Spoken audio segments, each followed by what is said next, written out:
Jadi kalau lingkungan sekolah, apakah guru, kepala sekolah membiarkan terjadi kekerasan, itu juga bisa terkena sanksi pidana. Siapa sih kepala sekolahnya? Iya. Kita kasih solusi. Kak Seto. Oh, sorry. Profesor Kak Seto. Wah, beliau sudah prof teman-teman deh. Makasih Kak Seto udah hadir. Terima kasih juga Kak Diri. Sama-sama. Jadi kalau Kak yang di sini, kalau biar teman-teman ngiranya saya nggak sopan, Kaknya maksudnya Kak Kek. Betul. Dari dulu sampai sekarang Kak mulai kayak. Usia separuhnya kan ya kira-kira. Ya, tapi mungkin angkanya kebalik. Kak Seto, ini saya panggil Anda ke sini karena memang kasus lagi ramai sekali. Iya, iya. Nggak ngerti ini bentuknya gimana tiba-tiba muncul ke permukaan. Iya. Apakah ada hubungannya dengan tahun-tahun panas? Karena tiba-tiba kok bisa serentak nih pembulian nih. Misalnya yang satu ini bully yang rame, yang ya tahulah videonya viral. Kemeja kotak-kotak biru ini kan. Iya, iya, iya. Yang katanya bilangnya ini adalah isunya perempuan lah, rebutan inilah. Tapi nyatanya misalnya ada yang bilang juga bukan lah. Nah ini kan dari yang Cilacap ya. Kasusnya nih yang pada pakai peci apa segala macam. Betul. Coba next. Ada juga aksi bully. Nah ini. Waduh. Di Cimanggu. Sama di Cilacap juga nih. Oh, cuma beda kecamatan kali ya? Yang kemarin juga Cimanggu juga sama. Oh, sama ya? Iya, sama. Oh, tapi beda orang kali ya? Iya, orang-orangnya beda. Ya. Ada apa nih dengan hashtagnya ADC? Ada apa dengan Cilacap? Cilacap berarti Pak Bupati ya? Apa? Iya betul ya? Iya. Nah, itu deh. Coba next lagi. Yang berikutnya juga kan sempat yang kemarin nyampe juga Kak Seto ya? Yang perempuan matanya dicolok sama Iya. tusukan Tusuk bakso. bakso. Iya. Katanya buta. Iya, iya, iya. Rame, viral. Kan Kak Seto juga sempat ngunjungin kan kemarin ya? Kami di Gresik gitu. Iya, nah ini nih. Umur 8 tahun.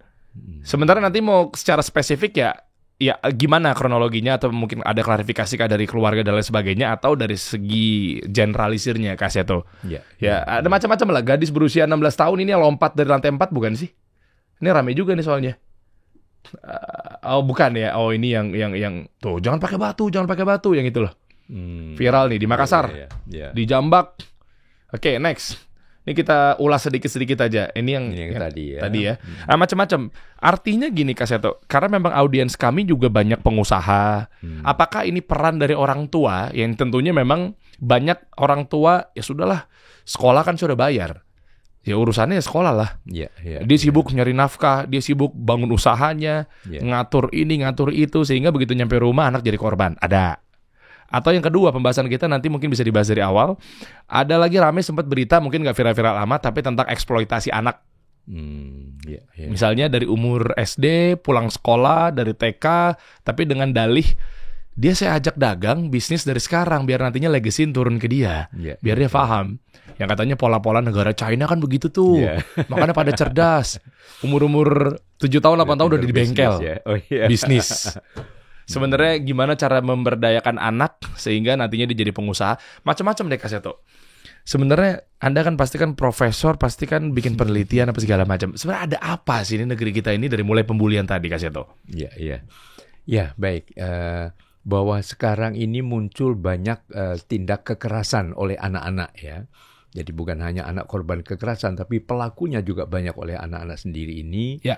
Ini sebetulnya fenomena gunung es saja yang muncul ke permukaan. Ini kan Cilacap, kemudian tiba-tiba Gresik, kemudian beberapa saat gitu, dan itu sering diulang-ulang ya. Oke.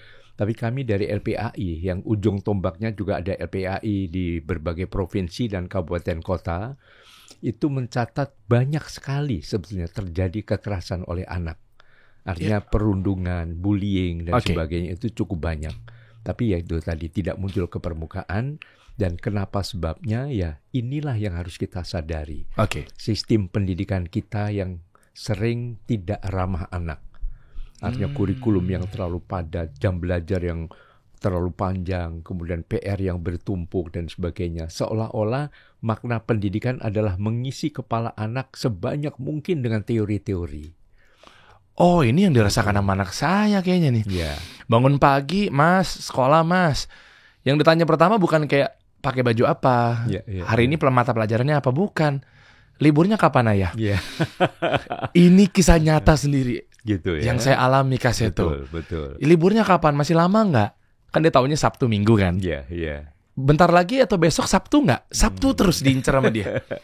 Apakah itu gara-gara berarti sekolah masa bukannya bagus dikasih kurikulum yang bobot gitu? Enggak juga? Makanya kalau kita lihat apa sih makna pendidikan, kalau kita melihat dari Undang-Undang Sistem Pendidikan Nasional sendiri, itu dengan jelas dikatakan bahwa pendidikan adalah usaha sadar dan terencana untuk mewujudkan suasana belajar atau proses pembelajaran agar peserta didik mengembangkan potensi dirinya.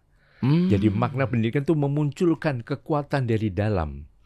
Jadi bukan mengisi air ke dalam gelas, bukan. Mengisi kepala anak dengan beragam informasi selalu begitu. Nah ini justru akan arahnya bukan mencerdaskan anak, tapi pembodohan tanpa sadar.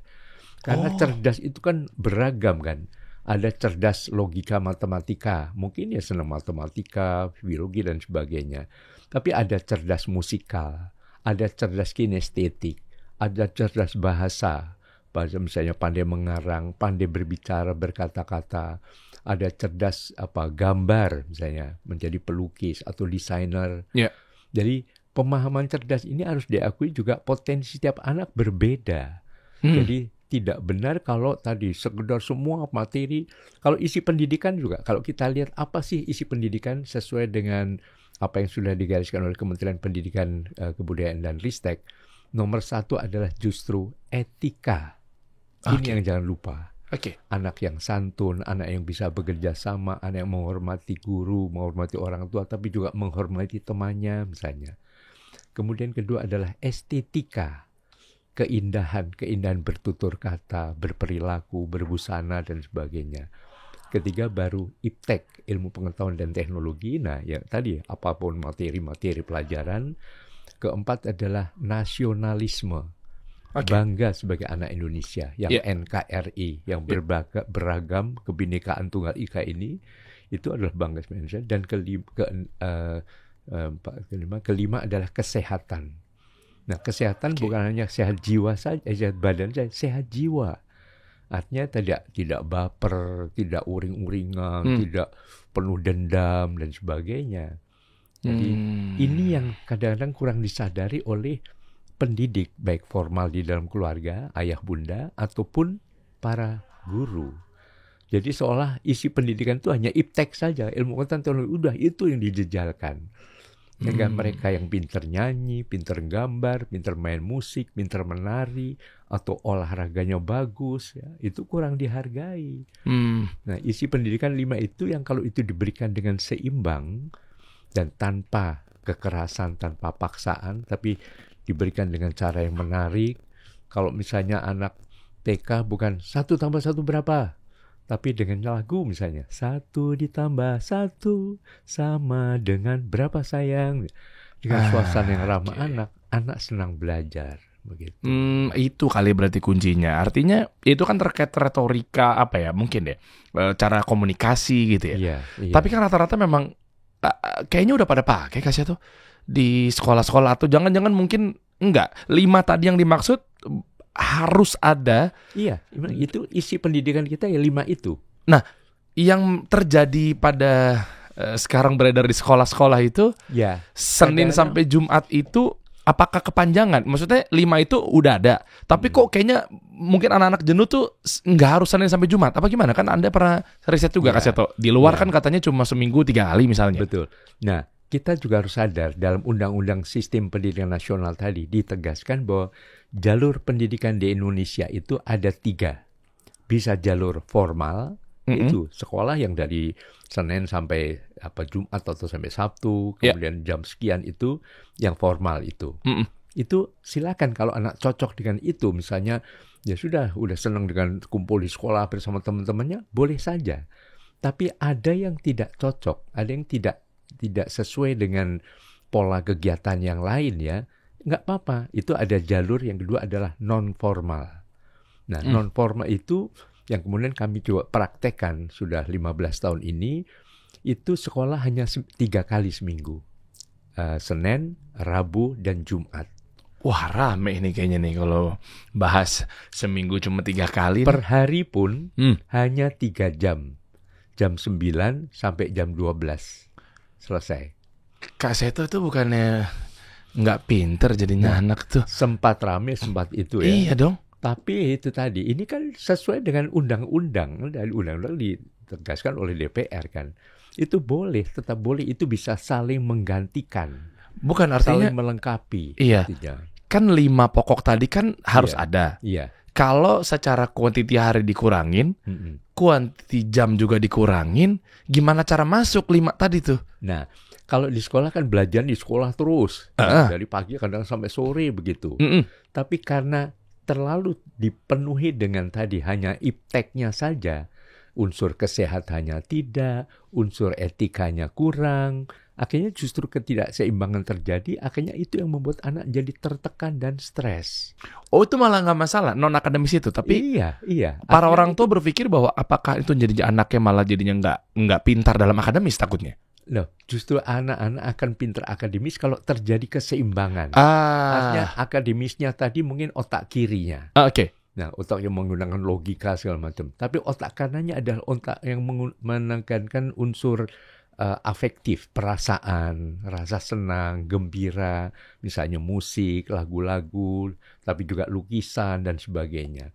Kalau kedua belahan otak ini dipadukan secara seimbang, maka proses belajarnya akan jauh lebih efektif. Nah, ini kami lakukan itu. Itu tadi Senin, Rabu, Jumat. Hari Jumat itu anak datang ke sekolah untuk memamerkan kebolehannya masing-masing. Yang pinter nyanyi, pinter nari, yang pinter main musik, kita juga sediakan beberapa alat musik sederhana misalnya. Jadi membangun rasa percaya diri pada anak-anak. Anak-anak yang pede, yang percaya diri, yang diakui bahwa dia juga memiliki keunikan, keelokan atau kehebatan, itu akhirnya juga akan bisa bekerja sama, saling bisa menghargai. Tapi kalau anak satu hanya diukur pinter secara ipteknya saja, yang pintar nari nggak diakui dan sebagainya, ya akhirnya tidak ada rasa percaya diri, akhirnya cari masalah gimana menunjukkan kebolehannya. Gitu. Dengan membuli, dengan menekan, kita mungkin anak-anak yang tadi merasa tersisihkan tadi menjadi geng, dan menekan mereka yang pintar-pintar dan sebagainya. Nah, inilah yang akar masalah dari bullying sering terjadi pada hal seperti itu. Oke, ini koreksi kalau saya salah, Kak Seto.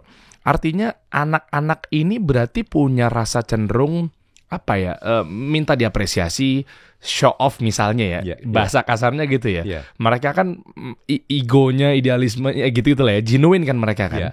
Sehingga betul. Mereka mau luapin ada satu wadah, ruang yang memang mereka harus tampakkan di depan tadi misalnya untuk mereka berekspresi, itu kan poinnya. Betul.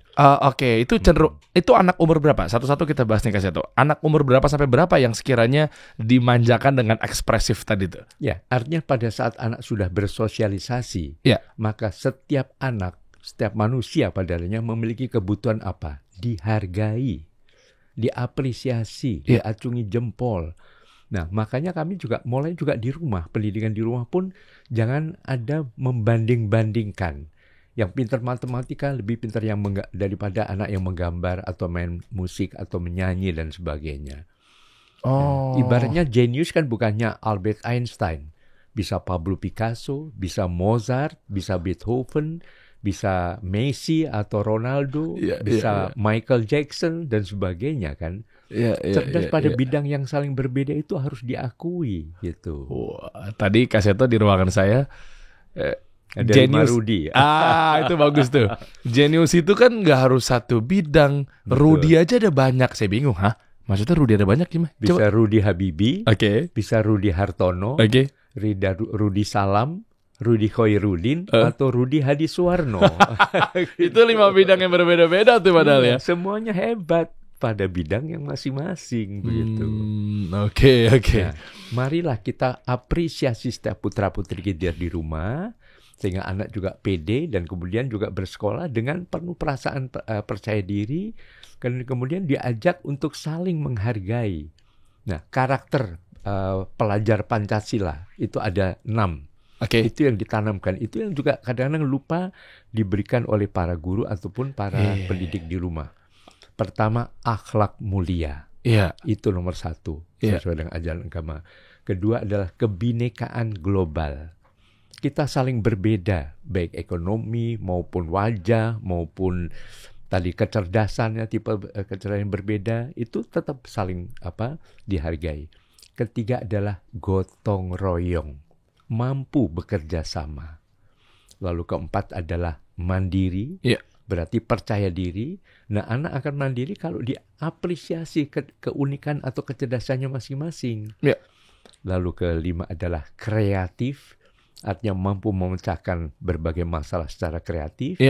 Dan keenam adalah kritis, berani mengkritisi atau mengoreksi apa yang salah pada diri sendiri ataupun juga oleh teman-temannya. Nah, ini yang karakter itu yang harus dibangun.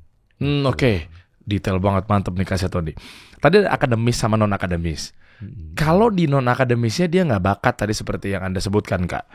Misalnya, memang nih anak kan katanya harus diikuti, di-adjust kan bakatnya dia. Nggak bisa kita paksakan, saya pengen anak saya tuh jadinya mungkin balap gitu, otomotif gitu. Bongkar sana, bongkar sini. Kalau memang anaknya nggak mau kan katanya, ya koreksi kalau saya salah ya.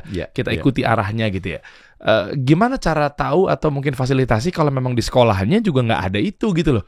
Nah, itu kan jadi masalah. Mungkin orang tuanya pengen anaknya nih, oke lah non-akademis juga dia imbang gitu. Jadi tahu ke sekolah itu happy loh, sekolah itu santai, sekolah itu seru loh. Nggak melulu pelajaran gitu kan. Nah, tapi di sekolahnya sendiri tuh tidak ada fasilitas itu, Kak Seto. Itu gimana? Apakah memang sebagai orang tua tuh mengidekan atau langsung pindah aja kalau gitu sekolahnya? Ya, memang kita harus menyadari pada setiap orang tua, pilihlah sekolah bukan yang namanya populer atau yang mahal. Wah, ini sekolah mahal, bagus dan sebagainya. Tetapi yang menurut anak cocok. Itu yang paling penting. Kok nanya sama anaknya? Kan yang bayar emaknya. Nah, itu gimana cara salah satu hak dasar anak yang dijamin oleh undang-undang dan juga ini komitmen internasional dalam Convention on the Rights of the Child. Konvensi anak adalah hak didengar suaranya, hak berpartisipasi dalam menentukan apa sekolahnya, kegiatannya, cita-citanya masing-masing. Jadi bukan zaman now, bukan zamannya lagi kamu harus jadi dokter, titik. Nah, kalau sudah titik, nggak boleh ada pilihan lain. Itu kekerasan terhadap anak. Oh, di situ. Dan ganggu ke psikis juga? Iya. Boleh tahu bedanya nggak, Kak Seto, dari zaman dulu sama zaman sekarang? Maksudnya dulu kan kita kan, kamu harus jadi dokter, kamu harus jadi insinyur, polisi gitu ya. Apa ngaruhnya, apakah ada hubungannya dengan pembulian lagi tadi?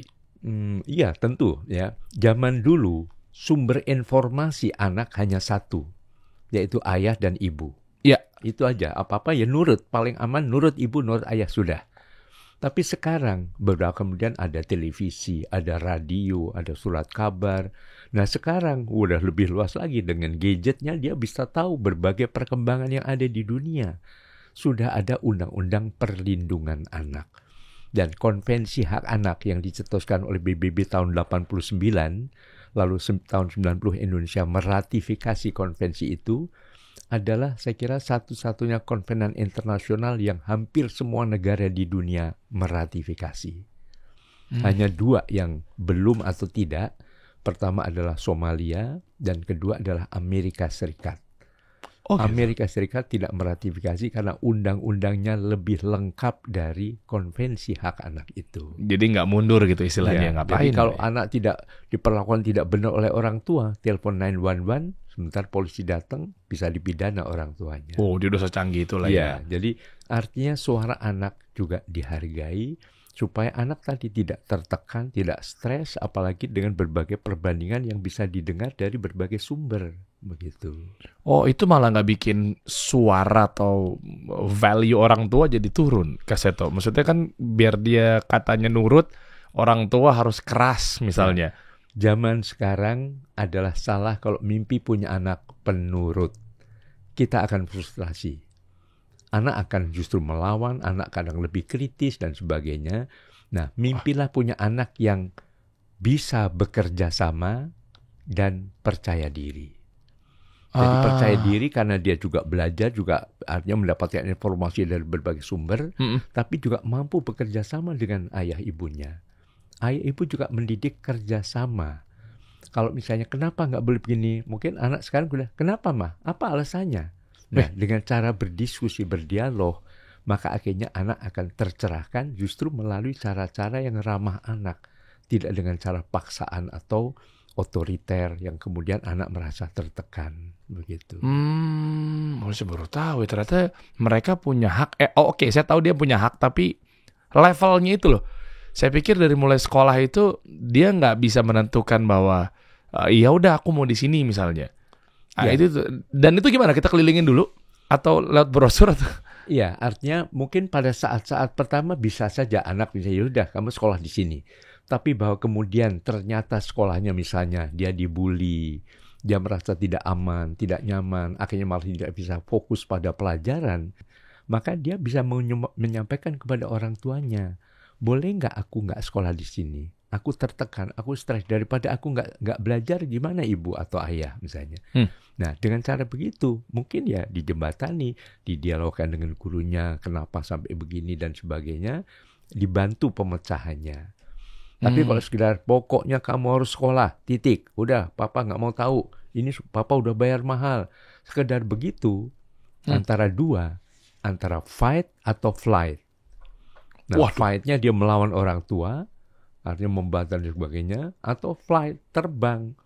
Terbangnya bisa ke kamar main gadget, bisa terbangnya kemudian masuk ke dalam geng-geng yang tidak benar, atau terbang ke alam baka, ambil jalan pintas. Misalnya. Terbang lompat dari lantai 4 kasus kemarin. Nah, itu banyak kasus begitu gitu. Ini bagus sih, fight or flight. Iya.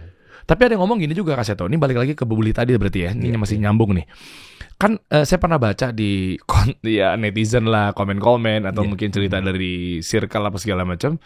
Ada orang tua yang merasa nggak tahu nih caranya itu apakah bangga atau mengantisipasi kalau ada anaknya dibully, kamu balas pukul. Karena menunjukkan bahwa jangan sampai anak kita lemah di mata anak-anak yang lainnya. Oke lah, dari kalimat atau narasi sebenarnya kurang elok lah ya. Kok begitu caranya? Tapi ada juga beberapa, yang nggak usah saya sebut lah, mungkin dia gelarnya psikolog apa segala macam. Ada yang membenarkan. Maksud saya bukan membentur-benturkan, tapi gimana sih sebenarnya nih batasan-batasan yang anti bully terhadap anak kita nih agar dia tuh tetap disegani di sekolahnya, itu gimana Kak Sito? Iya, memang anak yang kemudian serba menyerah, terus dia nurut, ya akan menjadi sasaran empuk bagi para pembuli tadi. Berarti salah dong yang itu ya? Artinya perlu diajarkan berani dan tegas. Caranya? Ya berani menyatakan tidak, jadi tidak, aku tidak mau. Tegas enggak. Kalau misalnya apa ya udah berani lapor. Jadi beberapa anak takut, minder, akhirnya diterima sendiri begitu. Lapor ke orang tuanya aja nggak berani. Nah, kadang-kadang juga di dalam keluarga tidak dibiasakan dialog yang interaktif, yang penuh dengan keakraban, persahabatan. Misalnya ada keluarga yang biasa menggelar ngobras, ngobrol bareng asik misalnya. Menggelar konferensi meja bundar. Atau menggelar sidang umum MPR. Majelis Permusyawaratan Rumah misalnya. Keren lagi istilah-istilahnya. Itu akhirnya anak berani menyampaikan itu. Nah, orang tua akan menyampaikan kepada gurunya. Ini kenapa? Padahal di Undang-Undang Perlindungan Anak pasal berapa 54 ditegaskan setiap anak wajib dilindungi dari berbagai tindak kekerasan di lingkungan sekolah, baik dari pendidik, tenaga kependidikan maupun para pelaku didik atau anak didik. Jadi itu ditegaskan sekali pasal 54 tadi. Jadi nggak boleh ada kekerasan, dilarang. Lalu pasal berapa 80 atau berapa ya 76 sih misalnya, bahwa setiap orang dilarang melakukan kekerasan terhadap anak atau menyuruh melakukan kekerasan atau pembiaran. Nah, pembiaran ini, jadi kalau lingkungan sekolah, apakah guru, kepala sekolah membiarkan terjadi kekerasan, itu juga bisa terkena sanksi pidana. Siapa sih kepala sekolahnya? Iya. Itu karena dia membiarkan terjadi kekerasan. Sempat viral juga Kak Seto kemarin. Ada yang kepala sekolah katanya di sebuah sekolah yang dikejar-kejar sama orang tua. Saya nggak tahu. Saya punya hak menjawab. Iya, saya punya hak menjawab. Tidak menjawab gitu. Itu boleh nggak dikasuskan? Itu nggak boleh. Ya makanya itu bisa saja dipidana. Waduh. Karena itu terjadinya pembiaran gitu. Jadi ini tanggung jawab juga dari kepala sekolah. Bahkan sanksi pidananya dikatakan 3 tahun 6 bulan penjara dan atau denda 72 juta rupiah. Jadi sebenarnya peraturan sudah lengkap. Bagaimana implementasinya, ayolah yang mohon dikontrol semua pihak. demi kepentingan terbaik bagi anak-anak Indonesia. Wah, ini deh. Apa motonya? Ramah anak apa tadi? Sekolah yang ramah anak. Sekolah ramah anak ya, kuncinya itu ya. Mungkin juga dibentuk dilembagakan Satuan Tugas Anti Bullying, disingkat Stabula misalnya, biar keren gitu. Iya. Itu bisa terdiri dari, apalagi untuk SMP SMA yang cukup banyak, yaitu terdiri dari guru-guru, kemudian komite sekolah, orang tua, dan OSIS-nya. OSIS juga dilibatkan, sehingga kalau ada apa-apa lapor kepada OSIS. Kalau ada apa-apa udah sekarang bisa dengan cara media sosial, laporkan aku begini-begini, udah langsung diangkat ke permukaan. Oke. Tapi ada benarnya juga kalau orang tua misalkan suruh pukul balik, itu benar apa enggak sih Kak Seto? Ya, artinya berani dan tegas, jangan lemah, jangan ya nurut saja. Nah, mungkin tidak dengan pukul balik, pukulnya adalah ketegasan, berani melapor. Makanya harus ada lembaganya, lembaga Stabula tadi, satuan tugas tadi, sehingga selalu aktif menerima laporan. Lalu mungkin dengan gagahnya ditulis besar-besar di sekolah atau poster atau apa, sekolah ini ramah anak, sekolah ini anti bullying. Sehingga tidak ada sedikit pun celah atau kesempatan untuk berani membuli teman-temannya karena tegas dilarang. Pak Menteri, Pak Nadiem sudah tahu informasi ini atau mungkin Kak Seto sudah sampaikan masukan ini atau gimana? Iya, kami sendiri juga diskusi juga dengan ada dirjennya kan, Direktur Jenderal PAUD Dikdasmen, pendidikan anak usia dini, pendidikan dasar dan menengah. Nah, ini juga sudah menyampaikan itu dan kemudian juga menginstruksikan ke kepala dinas. Saya sendiri saya lupa tahun berapa tahun yang lalu juga menjadi anggota BSNP, Badan Standar Nasional Pendidikan. Itu juga kalau ke setiap sekolah, setiap kabupaten atau wali kota menghubungi kepala dinasnya untuk menyampaikan tolong dijaga betul-betul pasal 54 tadi, jangan ada pembiaran terhadap bullying atau perundungan. Kalau dianya nggak mau lapor tuh kenapa ya Kak Seto ya? Yang anaknya takut, tadi kan Anda sempat sampaikan, ya anaknya aja mungkin nggak ngelapor ke guru, nggak ngelapor apalagi ke orang tua. Atau ini menjadi salah didiknya orang tua kepada anak. Pokoknya kamu ini ya, gimana ya? Kenapa mereka malu atau takut untuk lapor ke kami sebagai orang tua kalau ada masalah di sekolah? Ya, makanya saya selalu mengatakan, the real education is informal education. Pendidikan yang sebenar-benarnya sebetulnya adalah pendidikan informal dalam keluarga. Nah, orang tua mohon berani menjadi pendidik yang pertama dan utama. Seolah pendidikan tugasnya sekolah. Orang tua sibuk bisnis, sibuk apa segala macam. Ya, bagi orang yang bergerak di bidang bisnis, tetap harus tahu bahwa idola anak-anak di dalam pendidikan itu orang tuanya, baik ayah maupun ibu gitu. Jadi dalam hal ini itu tadi sediakan ruang, misalnya tadi rapat keluarga, konferensi meja bundar, sidang umum MPR, ngobrol bareng, sehingga setiap kali kamu kenapa sih kok beda selama ini ceria, kalau pulang sekolah kok kelihatannya stres, itu tangan kamu kenapa kok ada luka misalnya, iya kemarin dibukul teman, nah akhirnya berani ngomong.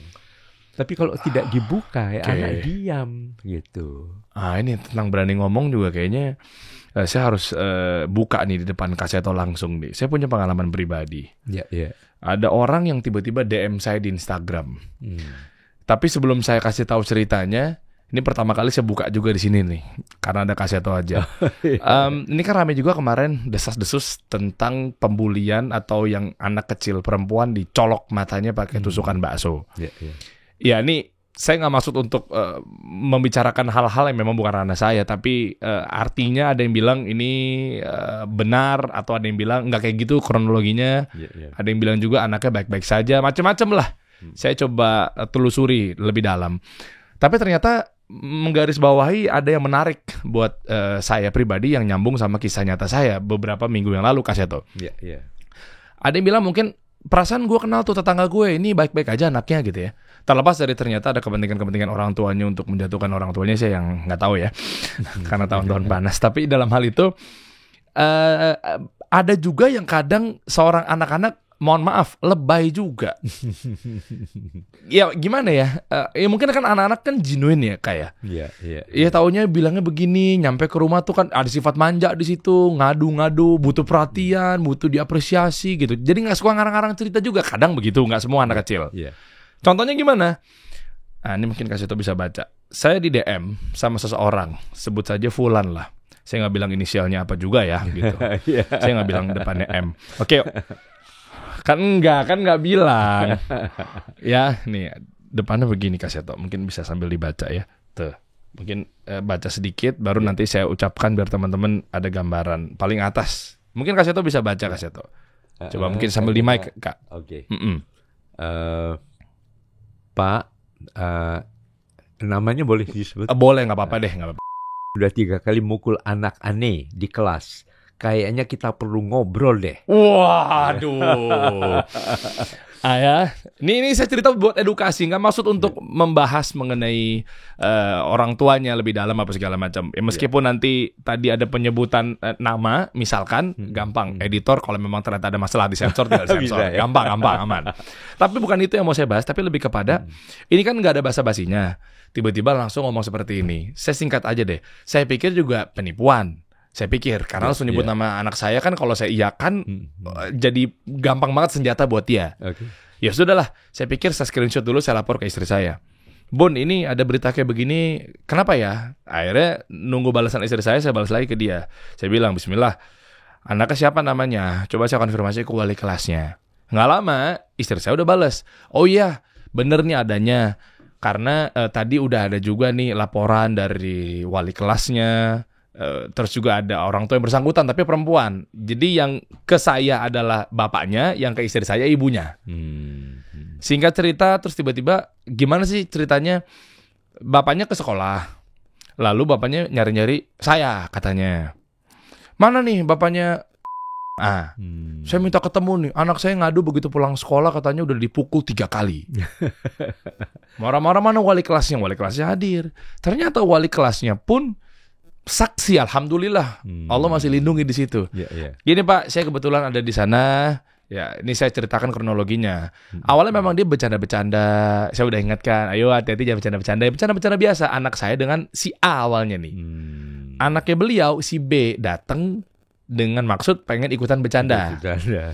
Lagi bercanda-bercanda, wah main monster-monsteran, robot-robotan, wah gitu kan. Kayak ya bercanda-bercanda pukul-pukulan, wah tarik-tarikan apa segala macam. Anak ini masuk.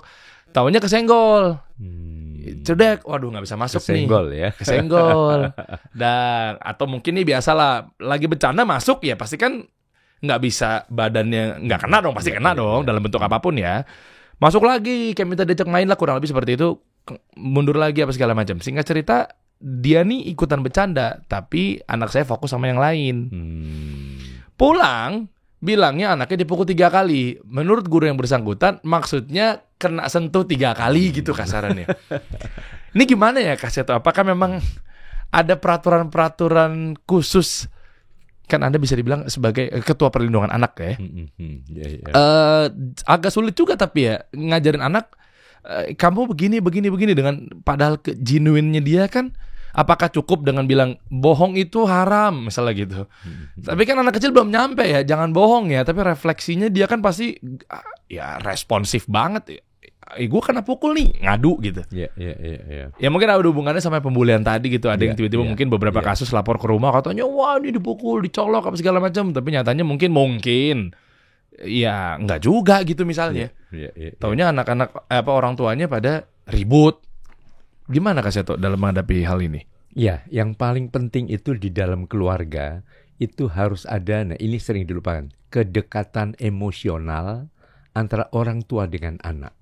Oke. Nah, kedekatan emosional sehingga penuh kasih sayang, penuh perhatian, lalu komunikatif dan sebagainya. Karena kalau itu kurang, maka itu sering membuat anak-anak yang kecewa, yang kekurangan perhatian dan sebagainya, lalu membuat cerita-cerita.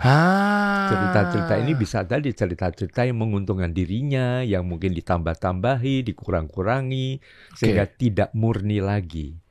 Nah, itulah pentingnya kedekatan emosional itu sehingga penuh perhatian, diapresiasi prestasinya. prestasinya apa? Yang nulisannya bagus, yang suaranya bagus, yang rajin sholat, yang sudah hafal berbagai macam doa-doa, itu diapresiasi. Jangan ya udah pantas begitu, udah seharusnya begitu. Nah, ini sering membuat anak yang kekurangan perhatian, kekurangan apresiasi, mencari perhatian.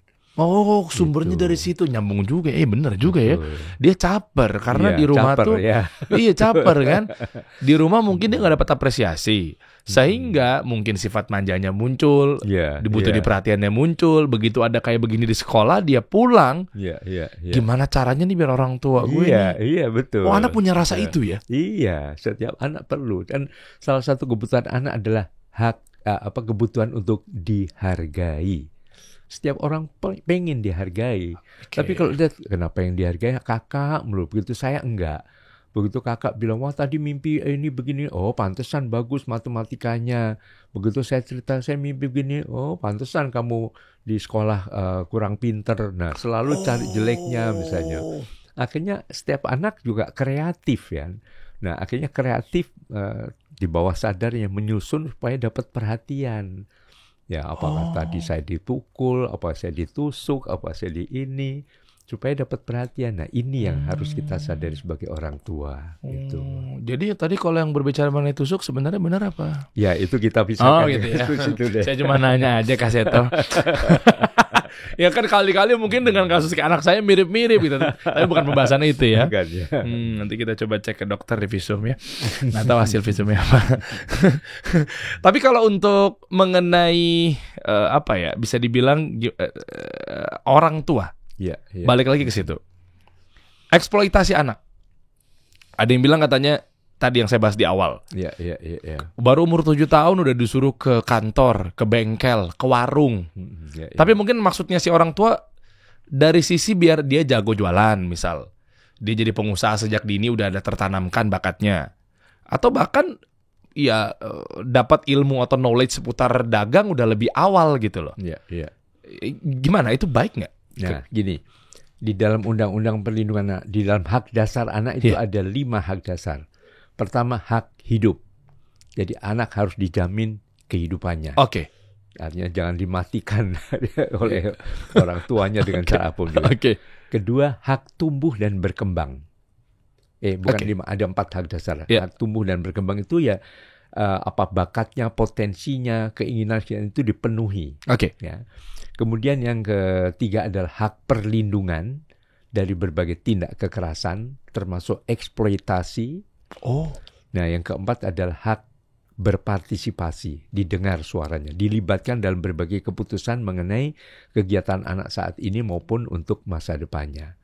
Nah, kalau mengajak anak untuk belajar bisnis ya, misalnya mengajak ke suatu tempat kerja dan sebagainya, pertama kalau itu hak untuk tumbuh dan berkembang, itu artinya anak memang menyukai dan ingin diajak, Pak, boleh nggak aku ikut ke sana? Boleh nggak? Aku pengen deh lihat gimana papa kerjanya misalnya. Itu bagian dari keinginan anak, dari suara anak juga ini, maka itu bisa dipenuhi. Tapi kalau ini sudah melanggar hak kekerasan terhadap anak, jadi enggak, pokoknya kamu harus ikut. Saya mau didik kamu jadi pengusaha. Walaupun anak mungkin nggak ingin jadi pengusaha, mungkin jadi apa yang lain misalnya. Nggak mau, tapi enggak, kamu harus belajar bisnis, harus gitu gini. Nah, akhirnya mengerjakan dengan cemberut, dengan stres dan nah itu pelanggaran hak anak. Kegiatannya sama ke tempat kerja. Tapi tadi yang satu dipaksa, bagian dari tindak kekerasan terhadap anak. Yang kedua adalah justru memenuhi hasrat anak gitu. Makanya ini ada hubungannya sama yang kemarin sempat viral, tau nggak sih, yang di Medan? Di mana tuh yang panti, yang dia live TikTok, Medan ya, benar ya? Dia live TikTok, ada banyak anak-anak pada tidur, jadi mungkin minta dikasihanin. Itu lagi live tuh, live sengaja kameranya diarahin kepada anak-anak di panti asuhan yang pada tidur tuh, banyak puluhan. Kan akhirnya kan ketangkap polisi ya? Iya, betul. Nah itu tanpa gimana sadar bisa merupakan eksploitasi karena anak dijadikan sebagai sumber duit, mata pencarian. Iya, dari yayasan tersebut. Kalau uangnya tadi maksudnya baik untuk menghidupi anaknya buat beli susu, gimana Kak Seto? Nah, sebetulnya panti-panti itu kan ada aturannya kan. Itu kan harus di bawah pengawasan dinas sosial dari masing-masing kabupaten atau kota Pemda setempat ya. Itu kan nggak sembarang, aduh saya mau buka ini, tapi nggak ada dana, nggak ada sumber dana, akhirnya mengeksploitasi anak, ini buat susu kamu dan sebagainya. Itu tidak bisa dibenarkan. Gitu. Jadi kalau menyelenggarakan suatu panti atau apapun juga, itu harus ada izin dari Kementerian Sosial melalui dinas sosial di masing-masing kabupaten atau kota, dan itu juga harus jelas sumber dananya. Jangan tanpa ada sumber dana dikumpul-kumpulkan di sini saya mau bikin ini. Nah akhirnya entah anak disuruh dikasih kadang-kadang beberapa anak jadi anak apa itu yang dicacat. Oh iya. Apa itu? Manusia silver. Manusia silver. Iya tahu. Nanti terus dikumpulkan dananya. Nah tapi anak tidak bisa dieksploitasi untuk menjadi pekerja anak begitu. Oh tapi kan daripada minta-minta Kak Seto, kalau gini kan dia tidur. Ya, terus artinya betul, tapi mengeksploitasi juga tidak jelas bagaimana keuangannya. Oke. Ya, lebih baik ya sampaikan aja kepada dinas sosial setempat bahwa ini ada ini, mungkin ada panti-pantian yang memang sudah profesional, sudah sumber dananya jelas, biar diasuh oleh mereka begitu. Jadi jangan sampai anak tadi dijadikan sekadar alat untuk sesuatu yang mungkin juga belum jelas ini arahnya. Makanya tadi kepolisian bertindak untuk juga mencegah jangan sampai tadi ada penyalahgunaan anak-anak untuk dijadikan sumber keuangan yang tidak jelas tadi. Oh iya benar, kepolisian kita juga piawai juga ya. Artinya kan kalau live gini kan nggak jelas ya. Maksudnya kepastian mungkin dananya, iya, betul. Orang-orang atau mungkin ya maaf ya, mungkin kan ada juga dimanfaatkan dengan pencucian uang misalnya. Kan jadi kayak begitu-begitu jadi kemana-mana. Memang terkesan lebay sih, saya sampai kesana-kesana, tapi kan nggak menutup kemungkinan akan ada ke situ. Ya kan orang taruh macam-macam ya. Jadi baiknya gimana nih Kak Seto dalam hal kerjasama lebih dalam untuk membangun ekonomi keluarga misalnya. Nah, ini artinya tentu yang paling utama bertanggung jawab adalah ayah dan bunda. Itu yang pertama ya. Itu memang sudah selayaknya memang bisa bekerja. Ya. Karena anak akan dilindungi dari tadi eksploitasi, jangan sampai jadi pekerja anak sehingga mengganggu kesehatannya, hak untuk tumbuh dan berkembang lebih optimal, hak pendidikan dan sebagainya. Nah, kalau toh pun anak akan mulai diajari atau dilatih, tentu juga ada tahap-tahapnya. Artinya jangan melanggar hak anak untuk tadi pendidikan. Kemudian juga sepersetujuan anak juga diajak berbicara. Ini akan diajarin begini-begini, senang nggak, mau nggak misalnya. Oke. Jadi suara anak tetap harus didengarkan, tapi juga didiskusikan bahwa ini supaya kamu belajar dari sekarang, misalnya lebih hemat, nggak manja, Pak minta handphone, Pak minta ini, itu juga tidak bisa dibenarkan. Jadi teori bisnis diajarkan dalam bahasa anak, tapi dengan cara yang tetap ramah anak. Itu kuncinya ramah anak. Kenapa? Karena kalau dia tuh udah mulai mungkin malas sekolah, apa segala macam, itu ada tanda-tanda tuh mungkin cara penerapan kita kurang ramah. Ya kan? Jadi bejubel udah sekolah, dipaksa juga untuk berbisnis misalnya. Jadi banyak informasi gitu loh. Kan wajar capek mereka tuh. Mungkin gara-gara sekolahnya oke lah. Tapi begitu ditambah kan anak tuh taunya ya hidup gue berarti kayak gini nih. Harus begini. Betul. Mungkin Kak Seto punya pengalaman. Ada yang dulunya mungkin seorang anak akhirnya dipaksa sekolah terus nggak mau, akhirnya ujung-ujungnya berontak terus saya laporin. Ada nggak pengalaman-pengalaman seperti itu? Iya, memang ada seorang anak kelas 3 SMP yang sekolah di sebuah sekolah internasional.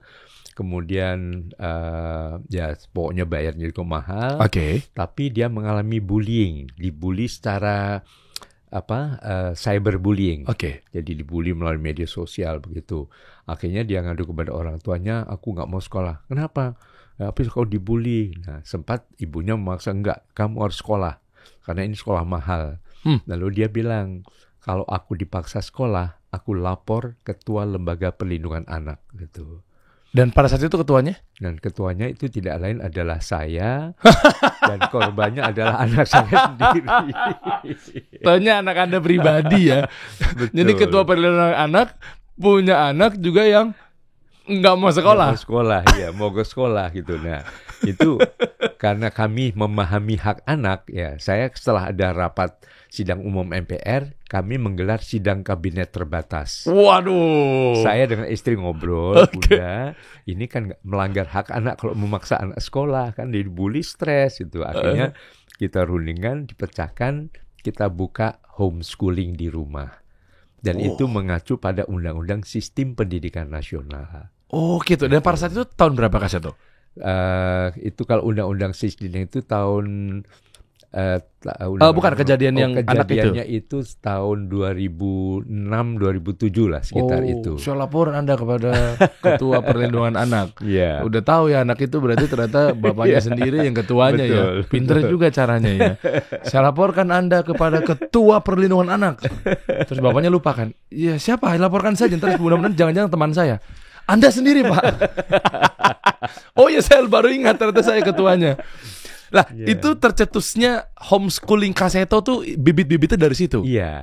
Nah, akhirnya dari keresahan anak sendiri berarti ya. Anak saya juga bilang kan wajibnya wajib belajar, bukan wajib sekolah kan, gitu. Udah kepikiran tuh begitu. Jadi ya. belajar bisa kapan saja, di mana saja, dengan siapa saja, begitu.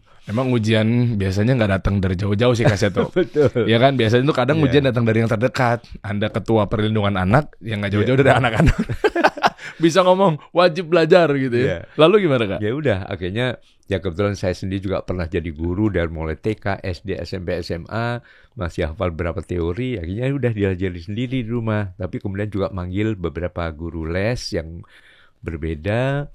Akhirnya banyak teman-teman yang ngumpul. Wah enak ya punya nyokap bokap seperti kamu gitu. Dia bilang gitu. Kok ternyata nggak memaksa anaknya harus belajar dengan cara-cara yang penuh dengan ketegangan. Waduh, gitu. Kontroversi lagi nih. Pulang ke rumah ngadu deh.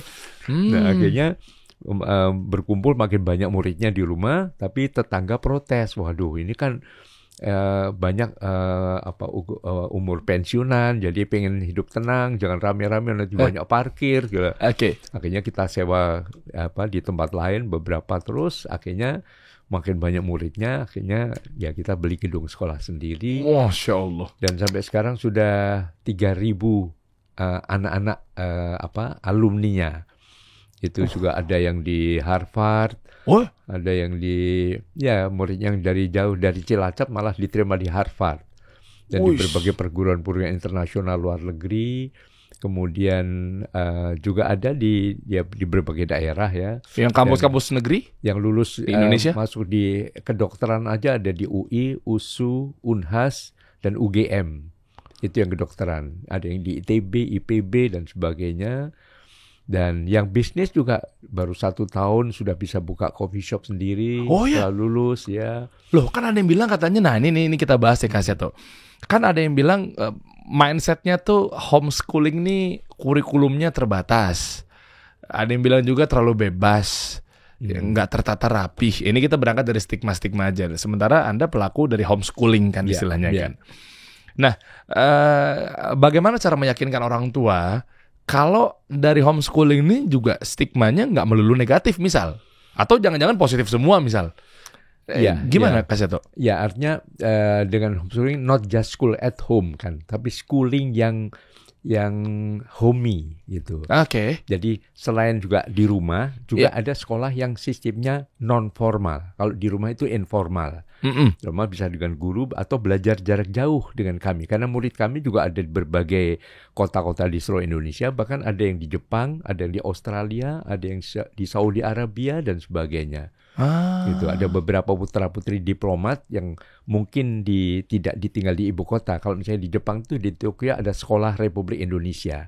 Tapi ini yang di luar itu ada yang di Kyoto, di Nagoya. Nah itu bisa jarak jauh dengan kami begitu. Nah, berarti kurikulumnya ini benar-benar sama berdasarkan sesuai standar, ya. Jadi sesuai dengan standar kompetensi lulusan. Jadi misalnya anak kelas 3 SMP ya harus tahu dalil Pitagoras misalnya. Masih ingat Pitagoras? Saya pasti lupa.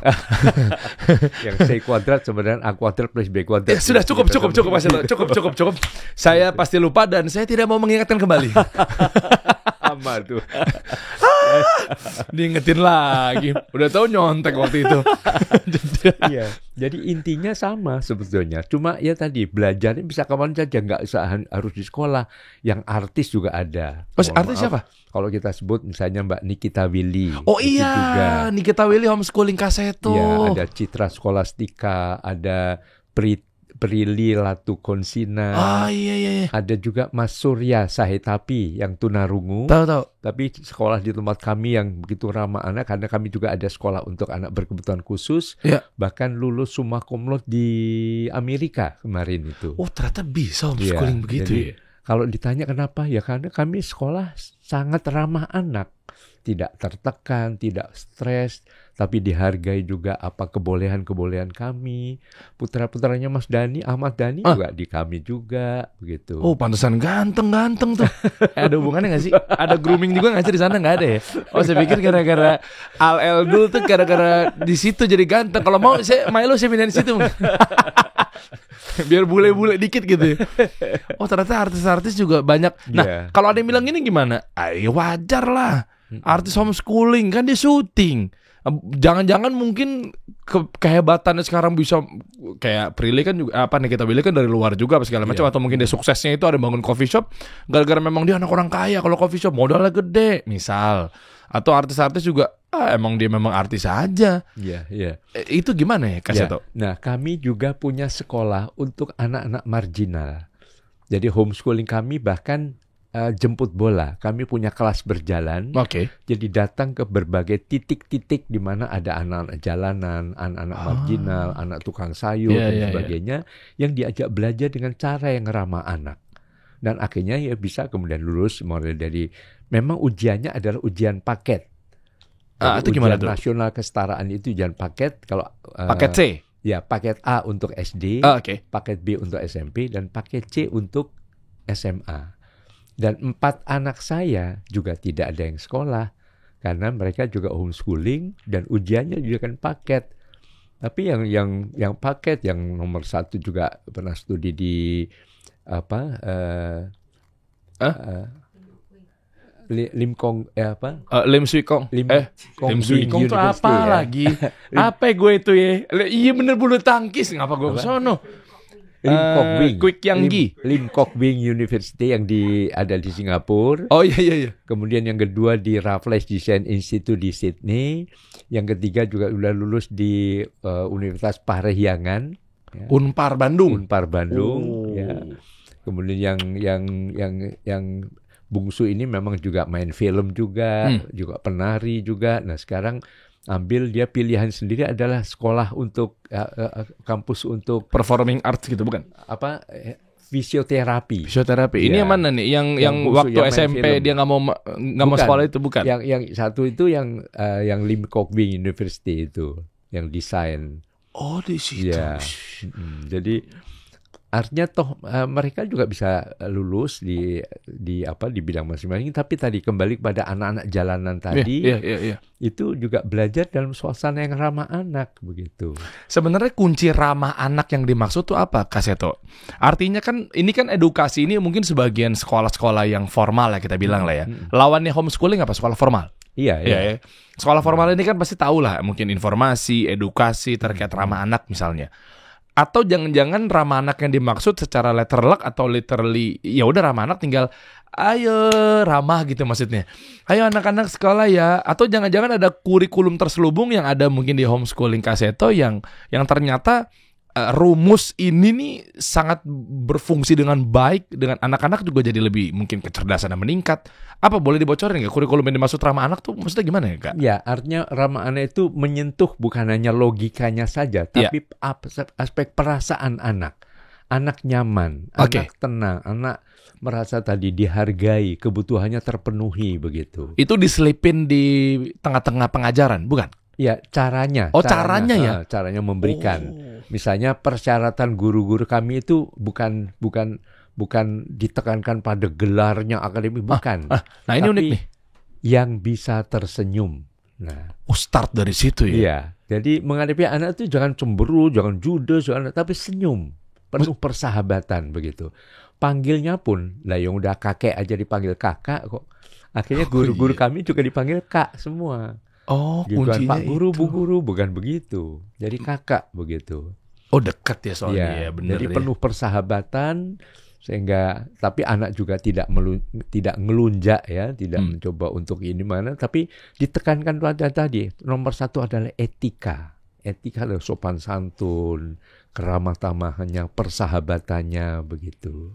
Wah, itu kuncinya ya. Ternyata rumus dari dasar aja banyak yang, ya mohon maaf ya, banyak yang nggak tahu aja gitu ya tentang senyumnya, taunya ini lulusan mana gurunya, ya kan? Iya, betul. Taunya ini kecerdasan pernah pengalaman di sekolah mana misalnya. Wah, pernah dia ngajar di sekolah internasional nih. Oke, yuk kita hire. Betul. Kayak gitu-gitu kan. Taunya jangan-jangan mungkin dari hal sepele aja, senyum aja dia enggak. Terus naik lagi tuh dari mulai sapaan. Itu kan butuh skill ya untuk penataan seperti itu ya. Kak panggilannya. Nah, ini coba kita buka deh. Homeschooling Kaseto ya ini ya. Tetap ada berkualitas ramah anak dan mengembangkan potensi anak. Termasuk yang non akademis juga ada di sini ya. Apa sih kalau zaman dulu sih angkatan saya sih ekstrakurikuler ya namanya ya. Sekarang masih nggak sih namanya ekstrakurikuler? Ya, termasuk masih juga. Masih ya. Kalau misalnya nilai jelek tuh saya hair dulu istilahnya. Kalau itu nggak Kaseto nggak usah ketawa. Malah itu Anda yang bikin istilah itu kan. Berarti daerah Anda juga kayaknya. Hair dulu. Di mana siapa? Ngulang lagi ya. Hair kan? Make up class. Ya Allah, remedial. Oh gitu ya. Saya caw 1, caw 2, caw 3 soalnya. Tua banget kayaknya tuh. Kalau saya zaman kolonial saya. Kolonial lebih parah lagi. Bukan catur wulan ya. Ya. Nah, ini ada apa aja Kaseto? Dari homeschooling Kaseto sama sekolah Kaseto bedanya apa ya? Ya, sebenarnya namanya sekolah Kak Seto itu pertama ada homeschooling Kak Seto, ada homeschooling ya. Kemudian kedua Kak Seto School, jadi yang sekolah formal. Kemudian juga ada yang sebentar di sini. Ada di situ. Coba dia klik aja. Di mana di itu homeschooling Kak Seto. Sekolah khusus Kak Seto. Jadi sekolah khusus tuh anak-anak berkebutuhan khusus. Jadi ada yang juga tunarungu, mungkin ada yang tunagrahita begitu. Bertaraf SLB. Ya, artinya mungkin itu, tetapi dengan pendekatan-pendekatan yang lebih ramah anak sehingga potensinya bisa ditampilkan. Kemudian kalau memang itu bisa diarahkan untuk pada keterampilannya. Oke. Nah ini lagi dibuka nggak sih? Kaseto sekalian aja mungkin saya penasaran juga nih, karena kan di sekolah anak saya yang sekarang tuh udah mulai grup guru tuh di WhatsApp, grup orang tua murid tuh di WhatsApp tuh udah mulai informasi terkait pendaftaran baru apa segala macam gitu, anak baru itu ini udah dibuka sekarang belum? Coba kita tanya kepala sekolahnya. Saya asal tunjuk aja nih, nggak tahu kepala sekolahnya siapa. Langsung hubungin di sini ya. Iya, langsung hubungi itu. Main tunjuk-tunjuk aja. Sebenarnya Anda siapa nih? Oh yayasan, ketua yayasan. Oh Masya Allah. Nah itu tinggal diklik aja di sini nih. Nah masuk aja di bio-nya artinya ya. Tadi saya dengar dari Cilacap akhirnya bisa kuliah di mana? Harvard, ya. Harvard, ya.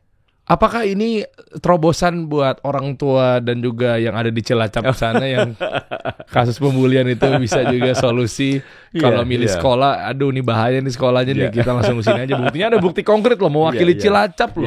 Bisa ke Harvard Business School itu Pak Nadim Makarim tuh lulusan sana. Ya, saya akan coba hubungi murid itu karena sekarang setelah kembali, kalau tidak salah sudah menjadi anggota DPRD di Cilacap. Oh nah, ya. Mudah-mudahan juga coba nanti kita akan ya, jadi relatif masih muda, tapi lulusan dari Harvard.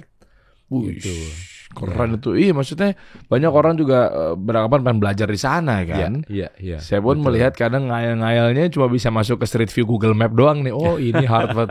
Kan dia ada Harvard University, ada Harvard Business School kan. Iya. Ada HBS-nya lah istilahnya. Iya.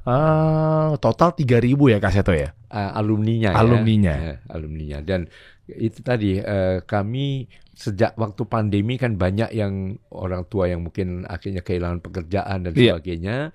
Lalu kami menerima sekitar 200 anak-anak yang gratis diterima di situ. Oh, Masya Allah. Ini masih dibuka nggak sekarang? Ada unsur sosialnya. Masih dibuka? Saya tidak menguasai ini karena saya informasinya ya. Nanti mungkin dicek aja kali di sana dicek ya. langsung ke sana. Itu ada kepala sekolahnya, kita panggil Kak Dimas, itu kepala sekolahnya. Kak Dimas, deket juga ya berarti ya. Kak Dimas dengan Kak Seto jadi Dimas Seto. Jadi Oh, saya tahu. Berarti Anda kalau mau melamar di homeschooling Kak Seto, mungkin gak cuma skill atau senyum Anda, ada tambahan baru lagi. Apakah relate dengan public figure di Indonesia? Ya kan? Berarti yang dipilih sebagai kepala sekolah tuh harus diatur-atur ya. Ya, Masya Allah. Kalau suasana kelas sekondusif apa Kak Seto? Berapa siswanya? Ya, itu pertimbangan orang tua juga tuh? Iya. Itu kalau yang lain kadang-kadang 30-40, di sini paling banyak 10 anak.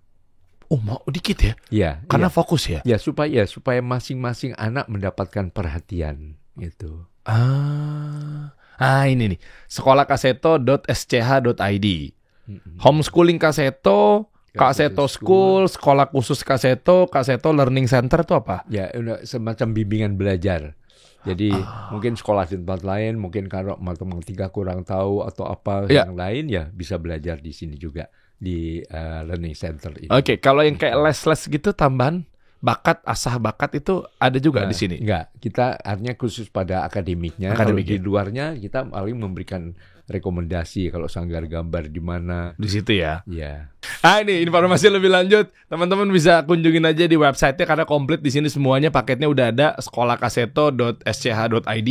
Nanti mungkin bisa cantumkan ya, ada di deskripsi di bawah, teman-teman tinggal cek aja di sini. Ada mau tambahin Kak Seto buat teman-teman semua, terutama mungkin yang sekarang orang tua yang sangat bingung nih, anak saya mau diarahinnya kemana ya sebagai di ujung obrolan. Ya, yang paling penting adalah jadilah sahabat anak. Ya. Kami tahun 2018 kemarin mencanangkan gerakan nasional Sasana, Saya Sahabat Anak. Oke. Kami mohon waktu itu Bapak Presiden dan Ibu Negara dan 4 menteri, Menteri Pendidikan, Menteri Kesehatan, Menteri PMK, dan satu lagi Menteri Sosial, dolanan bareng sekitar 800 anak-anak, termasuk anak-anak marginal, anak-anak berprestasi di halaman samping Istana Merdeka. Main gobak sodor. Gobak sodor apa sih? Gobak sodor tuh apa sih? Engklek tahu kalau engklek yang lompat satu kaki. Makin nggak tahu tuh saya. Engklek itu apa ya? Taplak. Dulu kita nyebutnya taplak loh, yang pakai gipsum. Engklek. Kalau engklek itu yang satu kaki. Iya tahu, cuma kan dia ngelempar sesuatu dulu kan Kak Seto. Iya, dilempar ya. Dulu di Ciputat tuh kecamatan tuh kita taunya taplak tuh ngelempar gipsum. Ya, betul, semacam begitulah. QQ bukan QQ. Itu namanya engklek. Sodor, main kuda lumping, main kejar-kejaran supaya anak tidak terlalu terpaku pada kecanduan gadget. Gitu. Tapi penuh persahabatan. Itu juga tipis-tipis ada di sini ya. Ya, betul. Masya Allah. Ya, daripada nanti saya malah ngalur ngidul, saya banyak belajar dulu deh intinya. Banyak belajar sama Kak Seto ya, dan juga sudah para orang tua kan ngelihat nonton belakangan ini kan, waduh, selamanya kurang lebih sejam ke belakang nih, caranya begini loh. Mudah-mudahan orang tua juga banyak yang berubah karena memang jangan-jangan bully-bully di luaran sana nih ya ulah kita juga. Iya, betul. Muaranya nih. Coba kita introspeksi diri. Nah, ini bentuk apresiasi dari saya buat Kak Seto. Saya akan kasih hadiah nih. Waduh. Wah, ya kan? Pas banget. Kali-kali kan mungkin lagi nasihatin anak pakai sarung safir kayaknya. Ya, sholat Jumat pakai ini kan. Sekaligus sholat Jumat juga bisa pakai begini nih. Siap. Sarung safir. Cocok, ada batiknya juga sama ini. Nah, keren. Top. Terima kasih Kak Seto, mudah-mudahan bermanfaat, bisa dipakai. Iya, silakan. Terima kasih. Gitu ya. Buat teman-teman kalau pengen tahu informasi lebih lanjut sekolah Kak Seto, deskripsi ada di bawah. Di sini nih. Ya, karena memang ini adalah bisa dibilang investasi yang gak ada ujungnya nih, anak nih. Hati-hati kita salah invest ke anak kita nih, bisa jadi apa nantinya nih. Makasih Kak Seto. Terima kasih Kak Dedi. Iya benar. Tapi terakhir mungkin Kak Seto, sebagai penutup mungkin saya belum diajarin, emang bener bisa parkur? Saya banyak dibohongin sama orang-orang nih. Ini mereka-mereka nih katanya nih. Kak Seto katanya jago parkur. Anda durhaka loh ngomong-ngomong begitu loh. Katanya bener. Coba ntar adu parkur. Bismillah. Mohon maaf kan Kak Seto umur kan 70 ke atas, masa parkur? Emang beneran Kak Seto? Ya, itu sebenarnya saya iseng aja lompat-lompat. Saya parkir ke atas genting. Bukan parkur, parkir. Tapi tiap hari konsumsi neoremasil atau? Saya kapanpun boleh adu, push up masih 80 kali. Saya jogging tiap pagi 4-5 kilometer. Saya nggak percaya sama saya. Ya, karena dari kecil memang bandel. Saya nggak pernah lihat anak bandel waktu 4 tahun. Karena 4 tahun sudah naik ke atas genting, sudah parkur juga waktu kecil. Parkur ya? Itu Anda itu ya? Betul. Masya Allah. Makanya Anda sekarang menjadi ketua perlindungan anak, jangan ngelindungin anak-anak, jangan sampai kayak saya dulu mungkin gitu ya. Kita kasih solusi.